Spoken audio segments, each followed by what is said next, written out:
In this short video, I'll show you how to easily import this free template into your Elementor website. So you have two options. You can download the full site and the homepage only. So let's start with the full site. I'll click here and then the download will start. And as you can see up here, I now have the full zip file. So then I will go over to my website. This is a clean, new, fresh website. And I'll go inside the dashboard, find Elementor and find Tools. And in here you need to click Website Templates and then choose this one. I'll click down here, Upload Zip File, and then I'll drag in the zip file we just downloaded. And all of these are toggled by default. You can of course change them if you want to. I'll just go ahead and click Import and Apply down here. Done. So now I'll click See It Live.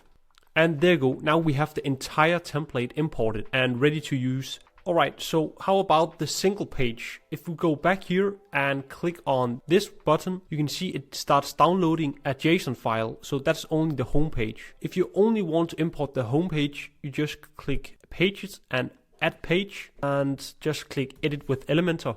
And then make sure to choose this page layout, Elementor Canvas, if you don't want any header, of course. And then find the folder icon here, choose Templates, click this upload button here and drag in the JSON file. The first time you do this, you'll get this warning, but it's okay. You just have to click continue and do not show again. And also here, enable and import. Great, now it's imported. I'll just click insert here and apply. There you go. Now you have imported the entire homepage.